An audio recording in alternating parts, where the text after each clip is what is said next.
ನಾವು ಈ ವಕಫ್ ಬಗ್ಗೆ ಕರ್ನಾಟಕದಲ್ಲಿ ಏನು ಸುಮಾರು 1.5 ಲಕ್ಷ ಎಕರೆಕ್ಕಿಂತ ಹೆಚ್ಚು ನಮ್ಮ ರೈತರ ಭೂಮಿ ಮತ್ತು ಮಠ ಮಂದಿರಗಳ ದೇವಸ್ಥಾನಗಳ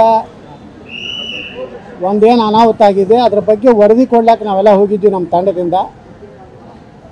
ಭಾಳ ನಮ್ಮ ಜಂಟಿ ಸದನ ಸಮಿತಿಯ ಅಧ್ಯಕ್ಷರಾದಂಥ ಜಗದಂಬಿಕಾ ಪಾಲ್ ಅವರು 2 ಗಂಟೆ ನಮ್ಮ ಜೊತೆಗೆ ಚರ್ಚೆ ಮಾಡಿದ್ರು ಮತ್ತು ಈ ಜಂಟಿ ಸಮಿತಿಯಲ್ಲಿರುವ ಎಲ್ಲ ಅಧಿಕಾರಿಗಳು ಸಹ ಸುಮಾರು ಅವ್ರ ಜೊತೆಗೂ 1.5 ಗಂಟೆ ನಮ್ಮ ಏನು ಟೀಮ್ ಹೋಗಿತ್ತು ಎಲ್ಲ ಚರ್ಚೆ ಮಾಡಿ ಇವತ್ತು ನಮ್ಮ ಜಾಯಿಂಟ್ ಕಮಿಟಿ ಚೇರ್ಮನ್ರು ಮತ್ತು ಅಧಿಕಾರಿಗಳು ನಮ್ಮನ್ನು ಅಭಿನಂದನೆ ಸಲ್ಲಿಸಿದ್ರು.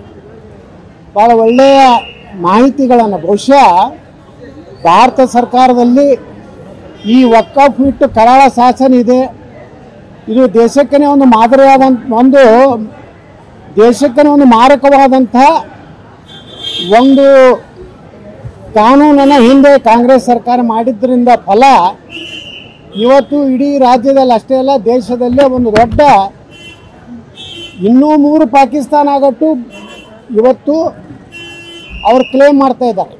ಅದಕ್ಕೆ ಈ ಸಂಪೂರ್ಣ ಕಾನೂನನ್ನು ರದ್ದು ಮಾಡಬೇಕು ಅನ್ನೋದೇ ನಮ್ಮ ಬೇಡಿಕೆ ಇದೆ.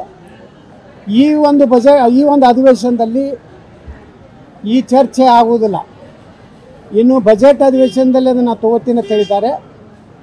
ನಾವು ಇನ್ನೂ 2ನೇ ಹಂತ 3ನೇ ಹಂತ ಇಡೀ ಸಮಗ್ರ ಕರ್ನಾಟಕ ಸುತ್ತಿ ಚಾಮರಾಜನಗರವರೆಗೆ ನಮ್ಮ ಟೀಮು ರಮೇಶ್ ಜಾರಕಿಹೊಳಿ ಅವರು, ಅರವಿಂದ್ ಲಿಂಬಾವಳಿ ಅವರು, GM ಸಿದ್ದೇಶ್ ಅವರು, ಹರೀಶ್ ಅವರು, ಅಣ್ಣಾ ಸಾಹೇಬ್ ಜೊಲ್ಲೆ ಅವರು,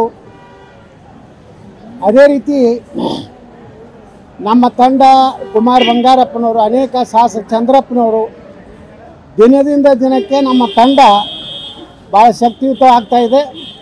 ನಾವೆಲ್ಲರೂ ಕೂಡಿ ಒಟ್ಟಾರೆ ದೇಶದ ಮಾರಕವಾದಂಥ ವಕಫ್ ಕಾನೂನನ್ನು ರದ್ದುಪಡಿಸಲಿಕ್ಕೆ ಹೋರಾಟ ಮಾಡ್ತಾ ಇದ್ದೀವಿ.